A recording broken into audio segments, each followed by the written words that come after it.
Phaedra Parks has never been one to mince words, and when it comes to her departure from the upcoming Married to Medicine reunion, she made sure her message was heard loud and clear. In a scathing social media tirade, the reality television star and attorney pulled no punches in denouncing her former castmates, branding them as hateful and even going so far as to call them demonic minions of hell.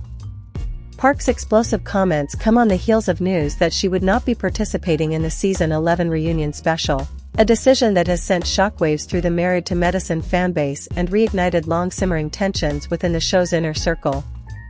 For years, Parks has been one of the most polarizing figures in the Married to Medicine universe. Known for her sharp tongue, unapologetic honesty, and flair for dramatic confrontation, she joined the cast in Season 9, stepping into a world already rife with interpersonal drama and professional rivalry. As a licensed attorney with a background in politics and entertainment law, Parks brought a unique perspective to the show, often positioning herself as a voice of reason, or, depending on who you ask, a catalyst for chaos. Her presence was electric, and whether viewers loved her or loathed her, there was no denying her impact on the series. But behind the scenes, tensions reportedly ran high.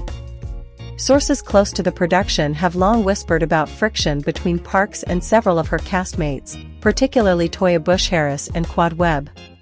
What began as professional disagreements allegedly evolved into deeply personal animosity, with Parks accusing her co-stars of spreading lies, engaging in back-channel sabotage, and fostering a toxic environment behind the camera. According to Parks, the cast's on-screen camaraderie was a carefully curated illusion, masking a web of deceit, jealousy, and emotional manipulation. Now, with her decision to skip the reunion, Parks has ripped back the curtain entirely. In a series of Instagram posts and stories that quickly went viral, Parks launched a blistering attack on the cast and production team. "I will not sit in a room with people who have shown me nothing but malice, deception, and spiritual warfare," she wrote. "They are not just unkind, they are hateful. They are not just petty, they are demonic minions of hell." The post, accompanied by a black and white image of Parks with a solemn expression, quickly garnered tens of thousands of likes and an avalanche of comments from fans, both supportive and critical. Parks went on to accuse her former castmates of orchestrating a coordinated campaign to isolate and undermine her. "They conspired in secret," she claimed. "They whispered, plotted, and lied, not just to me, but to the producers, to the audience, to themselves. They created a false narrative and expected me to bow to their version of reality. But I am not a puppet. I am not a pawn in their game of ego and envy." While Parks did. Others, however, have criticized Parks for what they see as an over-the-top and unnecessarily inflammatory response. Calling people demonic minions of hell?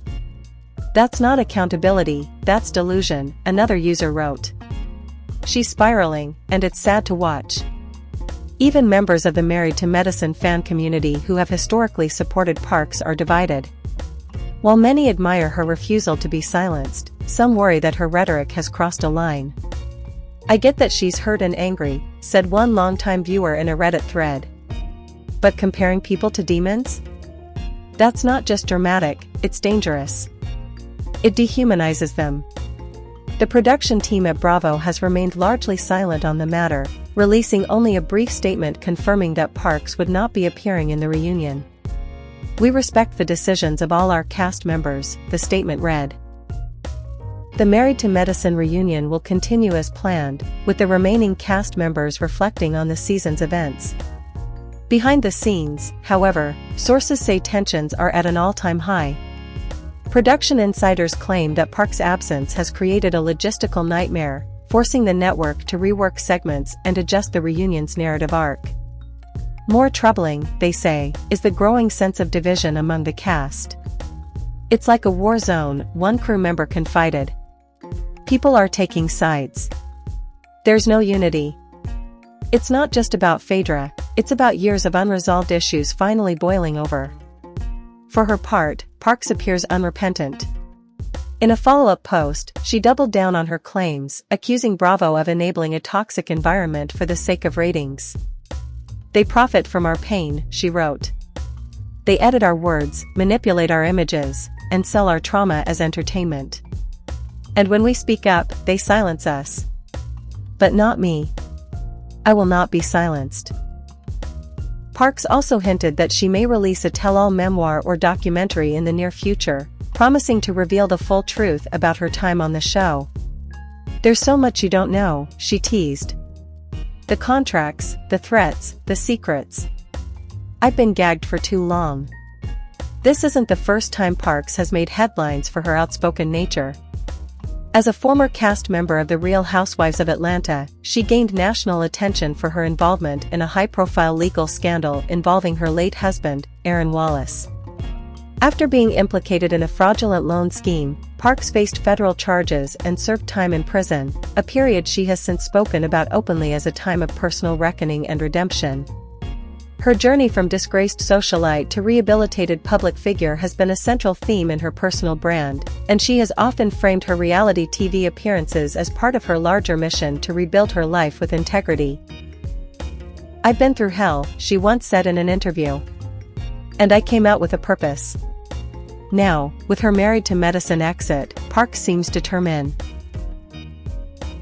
Whatever the outcome, one thing is certain: Phaedra Parks has once again placed herself at the center of a national conversation. Whether she's seen as a victim, a villain, or a visionary depends largely on who you ask. But love her or hate her, she has made it clear that she will not be ignored. As the dust settles, Parks remains defiant.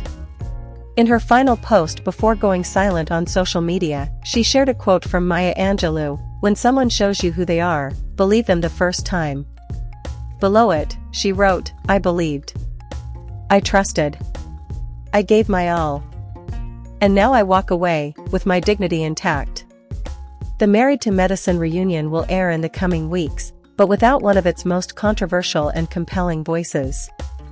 Whether the show can survive her absence, or whether her absence will ultimately redefine its legacy, remains to be seen. For Phaedra Parks, the chapter may be closing, but the story is far from over. In her own words, "This isn't the end. It's a new beginning." And if history has taught us anything, it's that Phaedra Parks is just getting started. "When I first started," Simone said, "I didn't care about medals. I cared about how it felt to twist in the air. To hang there, for a split second, where gravity didn't matter. That was magic." Jackie thought of her own early years, how she'd started not because she wanted to be famous, but because she'd seen a gymnast on TV do a back handspring and thought, "I want to do that." She'd begged her parents to sign her up. She didn't know what elite meant, didn't care about qualifications or national rankings. She just wanted to move. To flip. To feel powerful in a body that, outside the gym, often made her feel small. But the sport changes you. The higher you climb, the more the joy gets rationed. It becomes a luxury, something you earn after you've proven yourself. And by the time you reach the top, joy is often the first thing you sacrifice. "I remember," Jackie said, "the first time I did a double back tuck on floor. I was 12. I stuck the landing, and I screamed. Not because I wanted attention, but because I couldn't believe I'd done it. My coach didn't even see it, he was on the phone. But I didn't care. I did it again. And again. Just for me." Simone laughed softly. "I did that too. When I first landed the triple twisting double tuck, I didn't tell anyone. I just kept doing it. Over and over. Until my legs gave out. I didn't need a video. I didn't need applause. I just needed to know I could do it." There was a silence then, not awkward, but full, like two people sharing a memory they both lived but never spoke of. Because that was the thing, so many gymnasts had these moments, these private victories, these flashes of unmonitored freedom. But they were never recorded. Never validated. Never counted. And now, Simone said, her voice lower, "If I do something new, they film it. They analyze it. They rate it. They call it a risk. As if joy is dangerous." Jackie looked.